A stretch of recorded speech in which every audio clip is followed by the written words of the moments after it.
27 साल का लड़का नोएडा में पानी में डूब के मर गया। जो चश्मदीद है वो बार बार बयान बदल रहा है। हमारी पुलिस, एनडीआरएफ, फायर ब्रिगेड सबके सब वहां पे थे, बट किसी ने उसको नहीं बचाया। ये जो चश्मदीद है इसने बोला कि फायर ब्रिगेड की जो सीढ़ी होती है वही 2 घंटे तक नहीं खुली, और ये जो एनडीआरएफ की बोट होती है ये लोग पानी में इसलिए नहीं उतार रहे थे क्योंकि बोट फट जाएगी। बोट तो महंगी होती है ना, आदमी सस्ता होता है। अगर मैं तुमसे कहूं कि ये बंदा अगर अमेरिका में पैदा होता तो ये बच गया होता, क्योंकि इसको बचाने कोई रेस्क्यू हेलीकॉप्टर आ जाता। इंडिया में कोई हेलीकॉप्टर क्यों नहीं आया? मैथ तो तुमने पढ़ा होगा, अब मैं तुम्हें थोड़ा मैथ समझाता हूँ कि इसको बचाने कोई हेलीकॉप्टर क्यों नहीं आया। मैंने जीपीटी से पूछा, अगर अमेरिका की जो जीडीपी है वो अमेरिका की टोटल पॉपुलेशन में डिवाइड कर दी जाए और इंडिया की जो जीडीपी है वो इंडिया की टोटल पॉपुलेशन में डिवाइड कर दी जाए, तो अमेरिका के एक आदमी की क्या वैल्यू है? मतलब अमेरिका का एक आदमी कितने का मिलेगा बाजार में और इंडिया का एक आदमी कितने का मिलेगा? तो यूएस की जीडीपी हम सबको पता है कि $32 ट्रिलियन। तो एक आदमी की पैसों में जो कीमत है अमेरिका में वो है $92,000, लगभग 85 से 90 लाख रुपए का एक आदमी है। और इंडिया की अगर टोटल जीडीपी को टोटल पॉपुलेशन में बांट दिया जाए तो इंडिया के एक आदमी की जो कीमत है वो है लगभग $3,000, मतलब 2.5 लाख रुपए।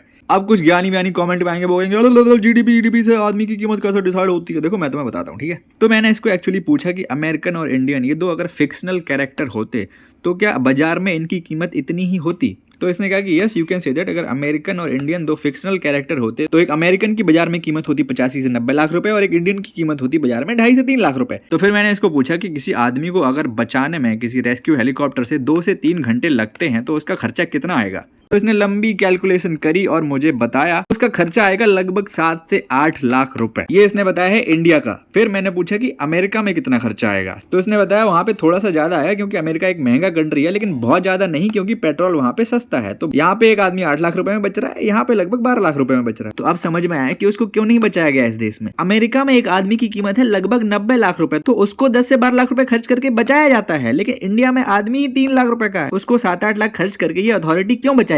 तो जो यूट्यूबर्स, इन्फ्लुएंसर्स, एक्टर्स और पैसे वाले लोग इस इशू पे, इस सड़े हुए सिस्टम के खिलाफ कुछ भी नहीं बोल रहे हैं, उनको लगता है कि मेरे पास तो बहुत पैसे हैं और मैं बहुत सेफ हूं, तो पैसे आपके अकाउंट में पड़े रहेंगे। बाजार में आपकी जान की जो कीमत है वो 2.5-3 लाख रुपए ही है, आप चाहे कोई भी हो। अगर आप इस इशू पे, सिस्टम के खिलाफ कुछ नहीं बोल रहे हैं, आज नहीं तो कल, कल नहीं तो परसों, कभी ना कभी तो आपका भी नंबर आएगा, तब आपको पता चलेगा।